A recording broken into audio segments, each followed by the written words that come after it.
production capacity, you have to be able to have stock, as we mentioned before, depending on if you want to launch, you have 10 items in your portfolio, you want to launch 2, you want to make sure you have adequate stock, depending on the shelf life or the life cycle of the product, you want to make sure you have enough stock to handle that lead. Okay, do not run out of it. And obviously your finances have to be in place, so you can talk to your trade financing person, your working capital person, whoever you need to speak to. But before you make that export decision, have all these things put in place. Many people have decided, okay, I have this great product, I'm ready to export, I'm exporting.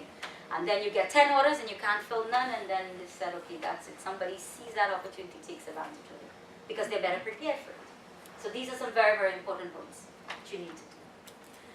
Okay, all of this, I'm not going to go through every single point, but again, it comes back to planning. The products you select, the countries you want to target, your customer profile, your demographics is very important. If it's a kid product, you need to know how many kids in that age bracket are there. Do they have the purchasing power, or do their parents have the purchasing power to do it? What channels, what marketing and distribution channels are available? If it's a dental product, how many dentists are there? How many dentists service the kids? What are the kind of volume? Do they visit every month? Do they visit every 3 months? What challenges are happening in each market? For example, Suriname went through $2 devaluations in 1 year.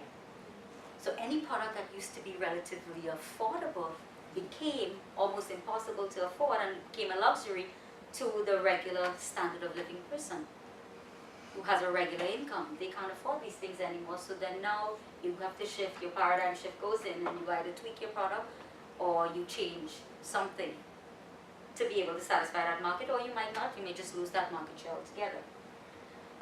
What operational step must be taken, when and why? Time frame. You need to put a time frame. And this might sound very bad, but sometimes I'm guilty of it. We have a great lead, we don't follow up on time, you lose that lead. People take a long time to make a decision if it's not a priority to them. So you have to figure out what would tweak that customer. If it's a profit thing, is it a margin thing, is it something brand new, like nitrogen ice cream is very new to the Caribbean? That's a big thing. Once you sell that on the basis of having one store open, it motivates everybody. But you need to set a time. Because if you allow yourself to say, okay, yeah, right now that's not a priority for me, it's going to go into 1 month, 2 months, 3 months, 4 months, and you never get into that export market. You may lose an opportunity. You have to know when you're going to launch too. Because you're not going to launch a product off season. I tell everybody that. You can't launch a product in St. Martin right now. There's nobody there. Stand to be corrected. It depends on the product. We have 6 cruise ships coming in that island almost every day during that season. And then you have November to April to take advantage of everybody that, what we call them snowbirds here in Florida, but everybody that goes back to the islands to spend those 6 months. From France, from Holland, from wherever. And you still have all the visitors coming into the island. So it all depends on your product. If it's a product geared towards the local market, forget it. In the sense of dental equipment and those sorts of things. Because that's a fixed clientele you're going to have there. The personnel, you have to have that in place. The time you're going to dedicate to this, and then you need to evaluate. When you've done all your plans, sometimes it might be a simple plan, sometimes it might be a more complex plan. You need to stop somewhere in this process and evaluate where you're at. Have I reached out to 100 clients? 2 people may have responded. Did 2 people respond from the same market that I want to go into? Then maybe that's the market I should start with first.